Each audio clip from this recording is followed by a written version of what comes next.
and gentlemen, our guests both physically and online, it is with great pleasure that we welcome you to this edition of FSDH Merchant Bank Thought Leadership Series.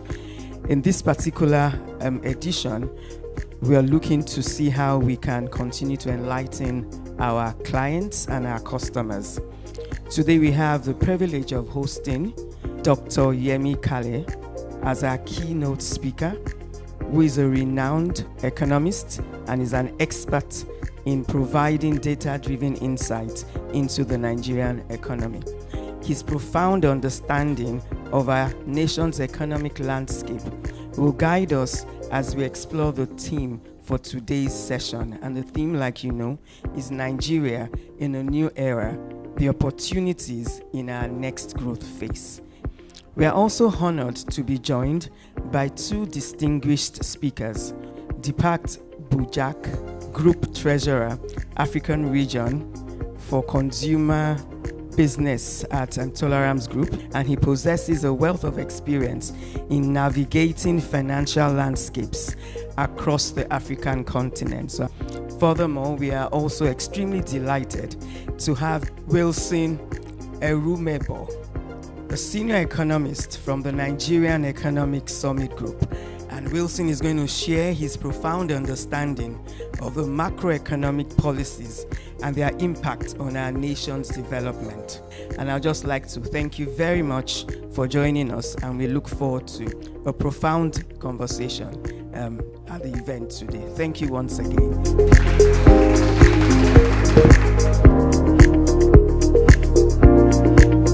But in the immediate short to medium term, there are going to be huge challenges that the economy has to face, and the prospects are not particularly great in the shorter to medium term. And to be honest, it's those that navigate those challenges in the short, medium term that will be around in the longer term to benefit from the good, positive reforms that are going on in the economy. So I guess the objective is to stay afloat, stay alive, navigate those challenges, and in the longer term, when the economy improves, if you're able to survive that to that extent, then it's going to benefit you. Inflation is going to shoot up significantly. Consumer demand is going to be squeezed. Purchasing power is being squeezed, and your cost of production is going to go up as well, depending on the sector that you are. If you're in the financial sector, it's actually going to be very positive for you. You have extra income from higher interest rates. You have extra income from FX trading and so on. So depending on the sector you're in, and depending on the model of your business, if your business is very import-oriented in nature, in the short to medium term, you're going to have challenges with FX supply and FX rates. The strategy is more to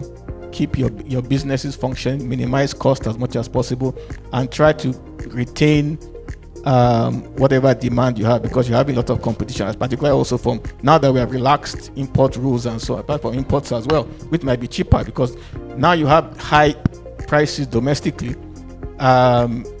It's creating that issue where it's making imports. It might make imports cheaper and it can come in easier. So again, depending on which sector you operate and what businesses you provide, I think that government needs money, and they have started well by removing subsidy. That's more expenditure management. So I think you're going to have situations where taxes have to go up or debt has to increase, or both.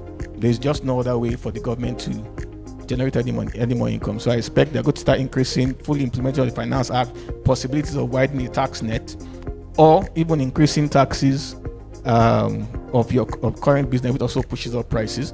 Also possibility that they're going to increase debt, which puts question marks on the cost of financing. I think regardless of what your business is, you're going to have problems with consumer demand as well as cost, and is to find ways to minimize cost as well as to retain your consumers, depending on whichever sector and businesses that you operate. Thank you once again for listening to me. Currently, Nigeria is facing a huge revenue deficit. And that is, a major contribution of that revenue deficit is coming from this oil subsidy. So once this oil subsidy is removed, right, probably it is going to reduce your revenue deficit.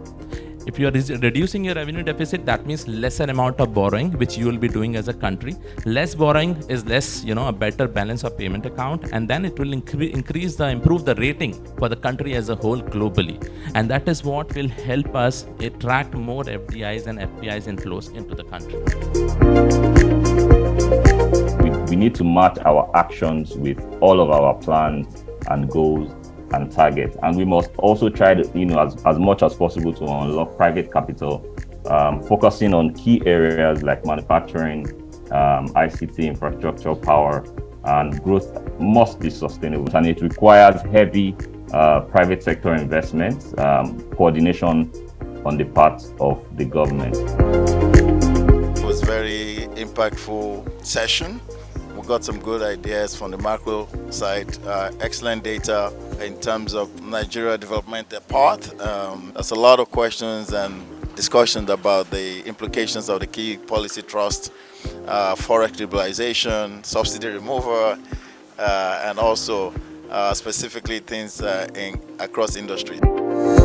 The session this morning was very insightful, very informative. Dr. Kale's session was particularly interesting to me because he spoke about a lot of the macroeconomic indices for the country, and a prognosis of what to expect going forward, at least in the next 4 years of the administration. It was lovely. It was not too technical. I understood every little bit of it. So thank you so much for inviting me, FSDH. Looking forward to the next one.